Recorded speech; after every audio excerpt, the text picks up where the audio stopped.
రావణగంగా అని ఒక నది ఉంటుంది. ఆ రావణగంగా అనబడేటటువంటి నదిలో సౌగంధికములు, కురువిందములు, స్ఫటికములు అని 3 దొరుకుతాయి.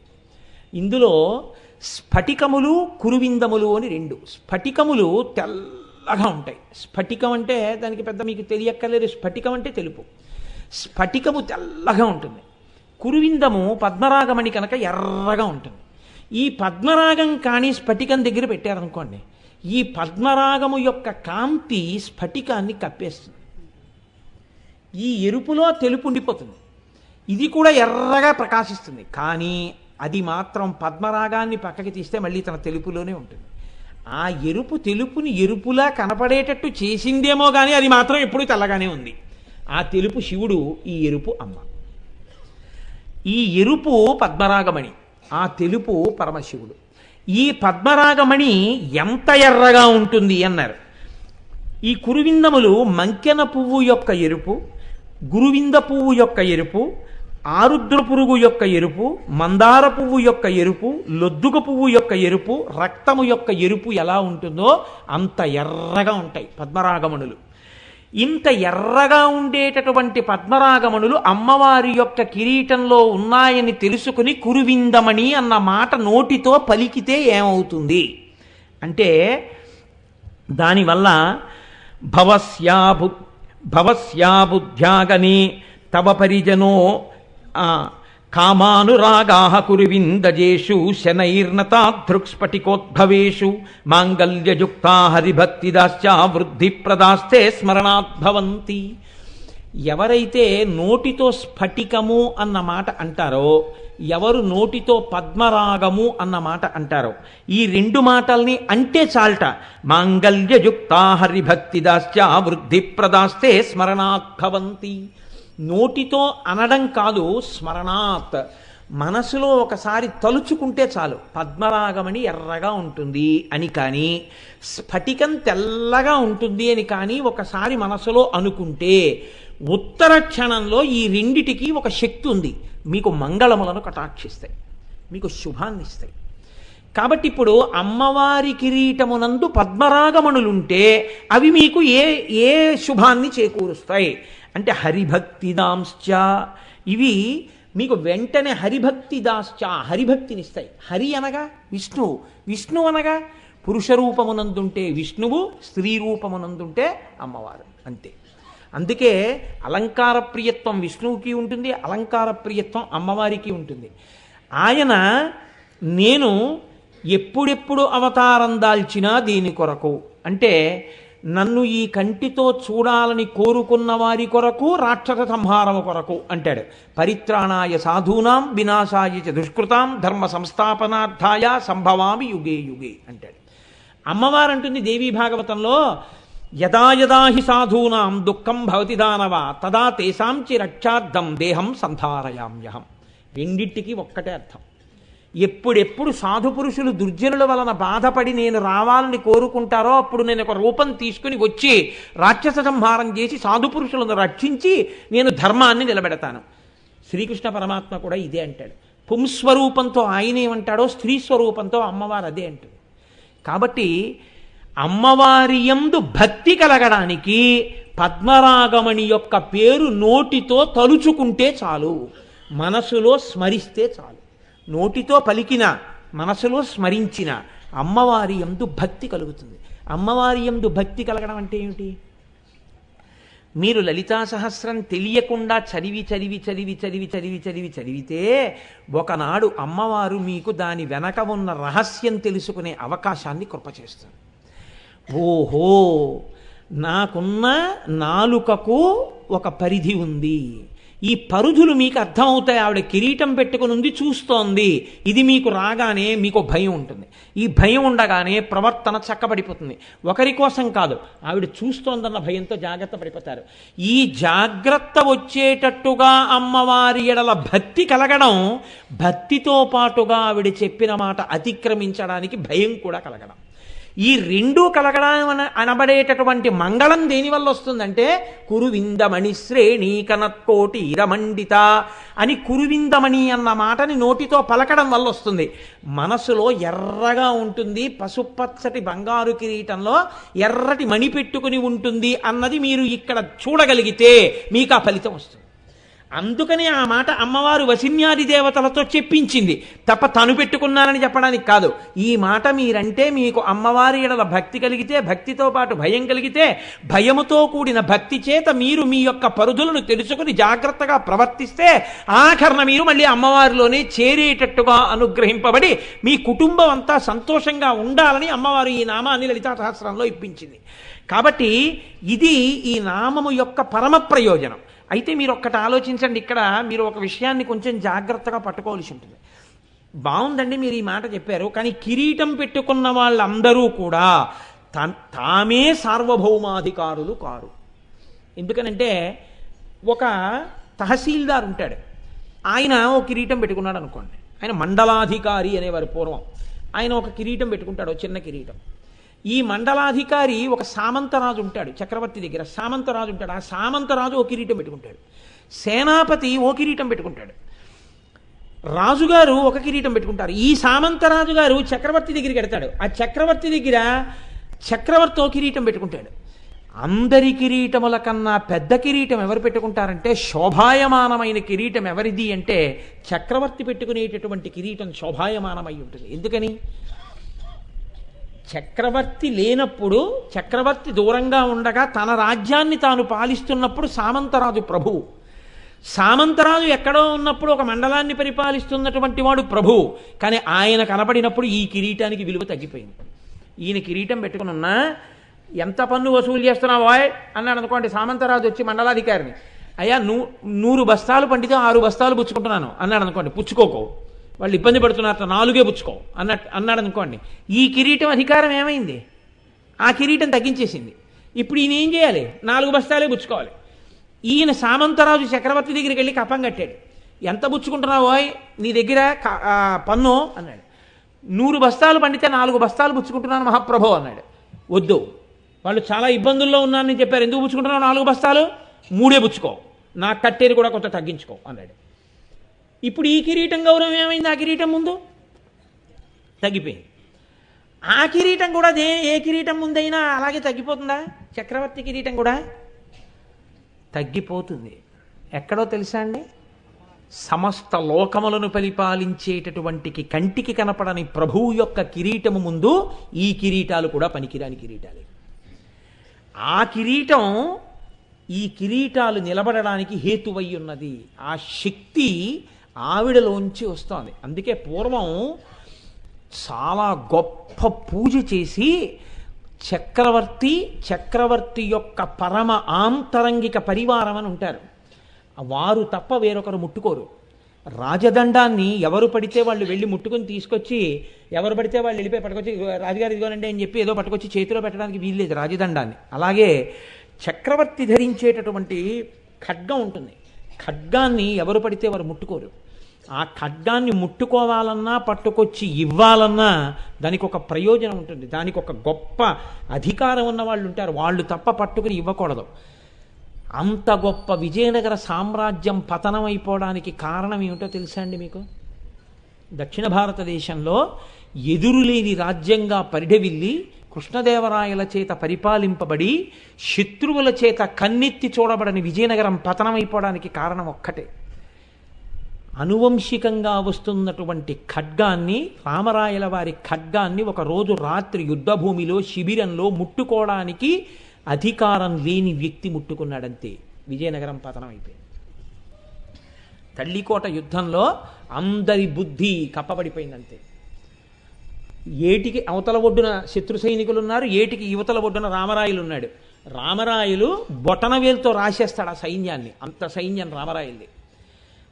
చిన్న విషయానికి పడిపోయాడంతే. బాగా చీకటి పడ్డాక శత్రు సైనికులు ఏం చేశారంటే ఎడ్ల బళ్ళకి 8 కాగడాలు కట్టి కొన్ని వేల ఎడ్ల బళ్ళు నదికి అవతల వైపుకి తోలారు. నదికి ఆవల వైపు రామరాయల సైన్యం ఉంది, కాగడాలు వెళ్ళిపోతున్నాయి ఇలా నిలబడినట్టుగా. చీకట్లో అట్నుంచి చూసిన రామరాయలు అనుకున్నాడు, శత్రు సైన్యం అంతా నది ఎగువకు వెడుతోందంటే అక్కడ దాటి మన మీదకి వస్తుందన్నమాట. సైన్యం అంతా రాత్రికి రాత్రి ఇటువైపు నుంచి కాగడాలు ఎట్టెడుతున్నాయో అటు అనుసరించండి అన్నాడు. అటు ఎడ్లబళ్ళు వెళ్ళిపోయి రామరాజు సైన్యం అంతా నది కట్టెళ్ళిపోయింది. తెల్లవారుతోంది, శత్రు సైన్యం ఇక్కడే నదిని దాటి వచ్చి మీద పడిపోయారు, లేదు సైన్యం దగ్గర. అంతకు ముందు రోజు రాత్రి ఆ ఖడ్గాన్ని ముట్టుకున్నాడు ఒక వ్యక్తి, అంతే. ఏనుక్కి తీసుకొచ్చి రామరాయలు ఎక్కే భద్రగజానికి నల్లమందు పెట్టేశారు. అది ఘీంకరించి రామరాయల్ని తొండం పెట్టి కిందకి లాగేసింది. పొడి చేశారు, విజయనగర పతనం అయిపోయింది. 6 నెలలు దోచుకున్నారు విజయనగరాన్ని. హంపి విజయనగరం పెడితే గుండె చెరువు అయిపోతుంది చూసిన వాడికి. అరే రే, ఇదా ఇవాళ దీని స్థితి అని. మా మోహన్ రావు గారు మేము వెళ్ళాం మొన్న శృంగేరి వెళ్ళినప్పుడు. కన్నుల నీరు వస్తుంది చూస్తే. ఒక్కొక్క వస్తువుకి అంత శక్తి ఉంటుంది. అటువంటి వాటిల్లో రాజదండం, ఖడ్గం, కిరీటం అంత గొప్పవి. ఆ కిరీటం అధికారమునందు హద్దులు చెప్తుంది. ఇప్పుడు అమ్మవారి కిరీటానికి కూడా ఏమైనా హద్దుందా? ఆవిడ కిరీటం కూడా దేనికన్నా కొంచెం తక్కువగా ఉంటుందా? ఆవిడ కిరీటమే అందరికన్నా గొప్పగా ఉంటుందా? ఇది చెప్పాలంటే ఏదో చెప్పేయచ్చు, ఆవిడకన్నా గొప్పది లేదండి అని అయినా చెప్పేయచ్చు, ఆవిడకన్నా గొప్పది ఉందండి అని అయినా చెప్పేయచ్చు. రెండే సమాధానాలు ఉంటాయి, అంతకన్నా ఏం ఉండవు కదా. కాబట్టి కొంతమంది ఇది కొంతమంది అది చెప్తే ఏదో ఒకటి ఒప్పుకు తీరాలి. కాబట్టి ఎవరో వాళ్ళకి మార్కు వస్తుంది, అది పెద్ద విశేషం కాదు. కానీ చెప్పడంలో ఒక తమాషాతో చెప్పగలిగిన వ్యక్తి ఒకరు ఉన్నారు, మహానుభావుడు. అది హత్తుకునేటట్టు చెప్పగలరు ఆయన. అది కిరీటానికి ఉన్న హద్దు చెప్పారు ఆయన. మన హద్దులు దాటితే శిక్షించే కిరీటాలకి హద్దులుంటే మండలాధికారి కన్నా సామంతరాజు, సామంతరాజు కన్నా రాజు, రాజు కన్నా చక్రవర్తి, ఇలా ఉంటే అమ్మవారి కిరీటం కూడా ఎవరి ముందన్నా వంగుతుందా? వంగదా? ఇది చెప్పిన వారు మహానుభావుడు, జగద్గురువు శంకర భగవత్పాదులు. ఆయన కన్నా ఎవరు చెప్పగలరు?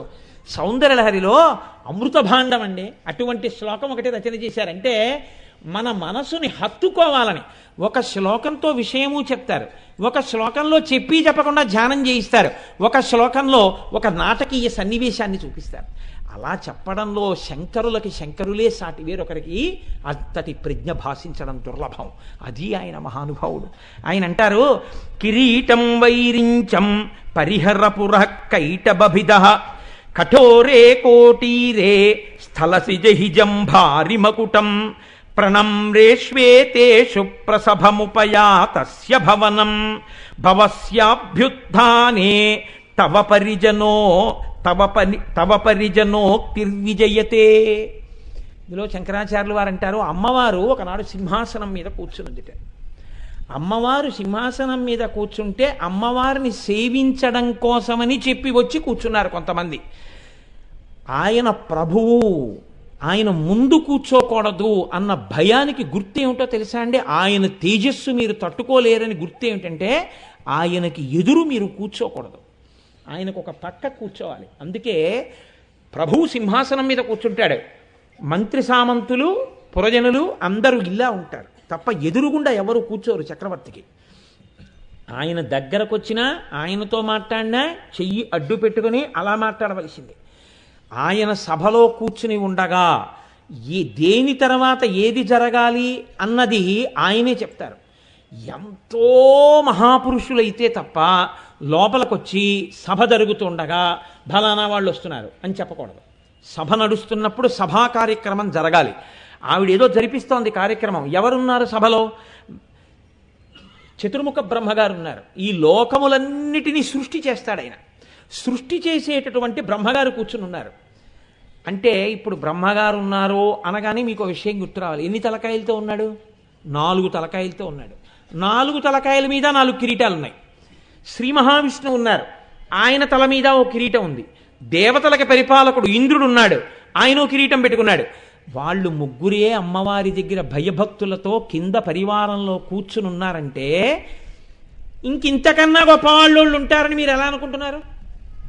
సృష్టి చేసేటటువంటి వాళ్ళల్లో బ్రహ్మ, విష్ణువు, ఇంద్రుడు వీళ్ళు ముగ్గురు సభలో కిందకి కూర్చుని ఉన్నారు. అమ్మవారు సింహాసనంలో కూర్చునుంది, కిరీటం పెట్టుకునుంది. ఇప్పుడు ఎవరికన్నా ఎవరు గొప్ప అంటే ఏమన్నా అప్పటికంటే అలా కూర్చున్నారు కానండి, ఏదో కూర్చొని ఇచ్చారు కానీ ఈయనే కూర్చొని ఇచ్చారండి మీరు అంటారేమో. కిరీటం బట్టే నిర్ణయం అవ్వాలి ఎవరు గొప్ప. ఇప్పుడు శంకరాచార్యుల వారు ఒక నాటకీయ సన్నివేశానికి తెరతీశారు. సభ జరుగుతోంది కాబట్టి ఎవరో పనికిమాలిన వాడు ఎవరో వచ్చేస్తుంటే అవునా ఆయన ఎవరో వచ్చేస్తున్నారని చెప్పి ప్రతివాడు వచ్చి చెప్పడు. ప్రతిహారి అంటారు. వాడు వచ్చి వాళ్ళు వస్తున్నారండి అని చెప్పకూడదు. ఫోన్ వచ్చిందండి అని సెల్లట్టుకు వచ్చి ఇచ్చేయడం, కార్డ్లెస్ పట్టుకొచ్చి ఇచ్చేయడం, ఇలా దిక్కుమాలిన వాళ్ళు ఉండదు. ఆవిడ ఎలా సభ నడిపిస్తుందో అలా నడుస్తుంది అంతే. అంతేగాని ఎవరైనా వస్తే అమ్మవారు సభలో ఉన్నారు బయట కూర్చుంటారు. ఇంద్రాదులు కూడా కూర్చుంటారు. శ్రీచక్రం గురించి విన్నప్పుడు ఇంద్రుడు కానీ కూర్చుంటారు. అలాగా అమ్మవారి దర్శనమే అవ్వదు అసలు. అటువంటి స్థితిలో అమ్మవారు కూర్చునింది. కూర్చునుంటే ఎవరు వచ్చారని చెప్తారు? ఎవరు వచ్చారని చెప్తే అకస్మాత్తుగా ఆవిడ లేచి నిలబడి ఆవిడ కూర్చుని ప్రవేశపెట్టండి అన్నారనుకోండి, అంటే పెద్ద ఆవిడ గౌరవించవలసిన వ్యక్తి ఏం కాదు. సభలో పనిలో ఉన్న ఆయన్ని రానివ్వాలి కాబట్టి ప్రవేశపెట్టండి అనొచ్చు. లేదు ఆయన యందు గౌరవం చేత ప్రవేశపెట్టండి అన్న తర్వాత ఆయన్ని తీసుకొస్తారు. ఆయన్ని ప్రవేశపెట్టండి అన్నారంటే ఆ మహానుభావుడే కదా అంత సభ జరుగుతుండగా. అప్పుడు ఆయన వచ్చిన తర్వాత ఈవిడ లేచి నిలబడి ఉపవిష్టులు కండు అంటుంది. అంటే ఆయన్ను ఆసనం మీద కూర్చోబెడతారు. ఎవరైనా ఒక మహాపురుషుడు అనుకోండి, ఏమో పళ్ళెం పెట్టి కాళ్ళు కడిగి అవి చెయ్యొచ్చేమో, కిరీటం మీద ఆవిడ కూడా చల్లుకోవచ్చేమో. అలా జరిగిందే. ఎవరైనా వచ్చారని చెప్తే ఓహో వారు వచ్చారా అని ఒకసారి ఈవిడ అందరూ లేచి నిలబడ్డారు అనుకోండి, ఈవిడ లేచి నిలబడ్డారు, అందరూ లేచి నిలబడ్డారు. అప్పుడు ఏ కిరీటం కన్నా ఏ కిరీటం గొప్పది? కిరీటాల పోటీయే ఉంది ఇక్కడ. కాబట్టి శంకరాచార్యులు వారు అన్నారు, ఒక ప్రతిహారి పరిగెత్తుకొచ్చి అన్నట్ట, అమ్మా మీకు మాట చెప్తున్నాం, భవస్యాభ్యుద్ధానే. భవుడంటే లోకములనన్నింటినీ పోషించగలిగిన వాడు. భవ ఇత్యుచ్యతే మూర్తిర్భవస్య పరమాత్మనః అంటుంది లింగపురాణం. అమ్మా పరమశివుడు సభలోకి విజయం చేస్తున్నారు అన్నాడు. అనేటప్పటికిట కూర్చుని చెప్పండి అని వింటోంది ఆవిడ. ఇప్పుడు అతను మెల్లిగా వచ్చి అమ్మగారికి ఏదో చెప్పాలి అంటే మంత్రులు వింటారు. ముందు శ్యామలాదేవి వాళ్ళు ఏమిటి అంటారు. అంటే ఫలానా వాళ్ళు వచ్చారు అంటే ఆయన వెళ్ళిపోతాడు. వెళ్ళిపోయిన తర్వాత శ్యామలాదేవి దగ్గరికి వస్తుంది. వచ్చిలా చెయ్యి అడ్డు పెట్టుకుని అంటుంది అమ్మవారు, అమ్మ ఫలానా వారు వచ్చారు అని చెప్తుంది. అంతేకాని ప్రతిహారి కేకలేసుకుంటూ రాడు. అలా కేకలేసుకుంటూ వచ్చాడంటే శ్యామలాదేవికి చెప్పి శ్యామలాదేవి అమ్మవారికి చెప్పి ఆలస్యం జరిగినందుకు అమ్మవారు వాడి కంఠం ఉత్తరించేస్తుంది అనమాట. ఆయన వస్తున్నప్పుడు మాత్రం ఇంకా ప్రోటోకాల్ లేదు. ఆయన వస్తున్నాడంటే అమ్మవారికి వినబడేటట్టు చెప్పవలసిందే. అంత భయభక్తులు అనమాట అమ్మవారికి కూడా. ఎవరు అలా వస్తున్నవాడు? పరమశివుడు వస్తున్నాడు సభలోకి. అందుకని ఇప్పుడు ఆవిడితో వచ్చి చెప్పాడు. ప్రతిహారి అరుచుకుంటూ వచ్చాడు, అమ్మా భవస్యాగ, ఆ మాట చూడండి, భవస్యాభ్యుద్ధానే. భవుడు పరమశివుడు వచ్చేస్తున్నాడమ్మా సభలోకి, వచ్చేస్తున్నారు, బయలుదేరారు, దగ్గరికి వచ్చారమ్మా అనగానే అమ్మవారు వచ్చేస్తున్నారా అని కూడా అనలేదట. గభాల సింహాసనం నుంచి లేచిపోయి గబ గబ గబ గబ దివిగి ఎదురెళ్ళిపోతోంది. ఇప్పుడు ప్రవేశపెట్టండి అంటట్లేదు, తాను ఎదురెళ్ళిపోతోంది. ఎలా వెళ్ళిపోతోందిట? చక్రవర్తి సభలోంచి లేచి వెళ్ళేటప్పుడు మళ్ళీ ప్రోటోకాల్ ఉంటుంది. వెనకాతల మళ్ళీ ఆవిడికి స్తోత్రం చేస్తే వాళ్ళు పెడతారు, మంత్రులు పెడతారు, సేనాపతులు పెడతారు, ఆంతరంగిక పరివారం పెడతారు. ఒక్కొక్కరు ఒక్కొక్క కక్షలో ఉండిపోతారు. చిట్ట చివరి వరకు మంత్రి గారు ఒక్కడే పెడతాడు. మంత్రి గారు ఒక్కరు వెళ్ళిన తర్వాత ఆ మంత్రి గారితో లోపల ఆవిడ ఇంకేమైనా మాట్లాడి శ్యామలాదేవితోటి ఆవిడ లోపలికి వెళ్ళిపోతుంది. చింతామణి గృహంలోకి వెళ్ళిపోతుంది ఆవిడ. కానీ ఇక్కడేమైంది? ప్రవేశపెట్టడం లేదు, ఈవిడ పరిగెత్తుకు వెళ్ళిపోతుంది. గబగబ గబగబా ఈవిడ వెళ్ళిపోతుంటే ఆవిడేదో పనిలో ఉంది, ఆవిడ వెళ్ళిపోతుంది. మనకేమిటని కూర్చున్న వాళ్ళు కూర్చున్నారు అనుకుంటున్నారా? వాళ్ళు లేచి నిలబడలేదట. అమ్మ బాబోయ్ అమ్మవారు ఇలా వెడుతోంది, మనం ఇలా నిలబడ్డమే అని వాళ్ళు కింద పడిపోయారు. అంటే ఇప్పుడు ఎవరి కిరీటం పెద్దది? ఒక కిరీటం ఆయన కిరీటం పెట్టుకుని వచ్చాడో పెట్టుకోకుండా వచ్చాడో ఆయన జటాజూటం ఉంటుంది. అందుకని ఆయన వచ్చేస్తున్నాడు. ఆయన్ని మీరు చూడలేదు, ఇంకా కిరీటం పెట్టుకున్నాడో పెట్టుకోలేదో. ప్రతిహారి చెప్పాడంతే. మీకు చెప్పారు శంకరాచార్యులు వారు శివుడు కిరీటం పెట్టుకొచ్చాడని. ఇంకా ఆవిడ విడుతోందని చెప్పారు. కిరీటం ఆయన పెట్టుకున్నాడో పెట్టుకోలేదో మీకు తెలియదు. కానీ పెట్టుకున్న కిరీటాలన్నీ ఏమయ్యాయి? ఆవిడ అంత గబగబా వెళ్ళిపోతున్నా. ఆవిడ ఏదో పని మీద వెళ్తున్నారని వీళ్ళు వెంటనే సరేలే మళ్ళీ వస్తుందని కూర్చోలేదు. ఆవిడ గబగబా దిగిడుతోంది అంటే హఠాత్ సంఘటన, ఎవరు ఊహించలేదు. ఎవరు ఊహించనప్పుడు ఆవిడ అలా వెడుతున్నా వీళ్ళందరూ నేల మీద పడిపోయారు. పడిపోతే ఇప్పుడు ఆవిడ తొందర, శివుడు వచ్చేస్తున్నాడు, గబగబా వెళ్ళిపోతుంది ఆవిడ బయటికి. వెళ్ళిపోతుంటే చెలికెత్తాలని అంటున్నారట. వాళ్ళు అమ్మవారు వెళ్తుంటే పరిగెత్తుకుంటూ గబగబా చుట్టూ వచ్చేసారు. ఏదో Z+ కేటగిరీలో ఉన్నవాడు అటు ఇటు పెడుతుంటే బ్లాక్ క్యాట్ కమాండోస్ కూడా పరిగెత్తినట్టు వాళ్ళ చెలికెత్తులు పరిగెత్తుకుంటూ వచ్చన్నట్టు, అమ్మ కిరీటం వైరించం, అమ్మ ఇది బ్రహ్మగారి కిరీటాలు, 4 కిరీటాలు, జాగ్రత్త జాగ్రత్త, కాళ్ళకి తగులుతాయి, తప్పుకో తప్పుకో అంటున్నారట. కొంచెం వెనక్కుండా తొలగైంది వెనకది అంటారట. అమ్మ జాగ్రత్త, తగులుతాయి తగులుతాయి తగులుతాయి అని అమ్మవారికి తప్పుకోండి అని చేతులు పట్టుకుంటున్నారట. అమ్మవారు ఇలా చూట్టాలు లేట కిందకి వెళ్ళిపోతుంది. వీళ్ళు అమ్మ బాబాయ్ అమ్మవారి పాదాల దగ్గరికి వస్తున్నాయి, ఇంతే చాలు, ఏ కారణమైతేనే దండం పెడదామంటే అక్కడికి ఎలాగో వెళ్ళడానికి కుదరదు, అవి లేచి వెళ్ళిపోతుంది. అందుకని వాళ్ళు అనుకోకుండా పాదాలు వచ్చాయి, వాళ్ళు కింద పడిపోయారట కిరీటాలతో, పడిపోయి పెడుతున్నారు. అమ్మ కిరీటాలు తగులుతాయి అని చిలికెత్తులు అంటున్నారట. అంటే చెప్పకుండా చెప్తున్నారు ఏ కిరీటం పెద్దది, అమ్మవారి కిరీటం పెద్దది ప్రస్తుతం వరకు కదండి. అందుకని ఆవిడ వెళ్ళిపోతుంది. చెలికెత్తలు అంటున్నారట కిరీటం వైరించం హరిహరపుర కైటబిద. అమ్మా బ్రహ్మగారి కిరీటాలు, ఇది కైటభుడు అనేటటువంటి రాక్షసుణ్ణి మర్దించినటువంటి శ్రీ మహావిష్ణువు యొక్క కిరీటం చాలా కఠినంగా ఉంటుందమ్మా ఈ కిరీటం. ఇది కిరీటం మీదకి బాణాలు వేస్తారు. శ్రీ మహావిష్ణువు స్థితికారకుడు, ఎప్పుడూ లోకాల్లో ధర్మానికి హాని వచ్చిందంటే యుద్ధానికి వెళ్ళిపోయేది ఆయనే. కాబట్టి ఆయన కిరీటం మిగిలిన కిరీటాల్లో ఉండదు, అటువంటి కిరీటం. కాబట్టి అమ్మ అది చాలా కఠినంగా ఉంటుంది, నీ పల్లవమైన పాదములకు తగులుతుందేమో, అమ్మ జాగ్రత్త.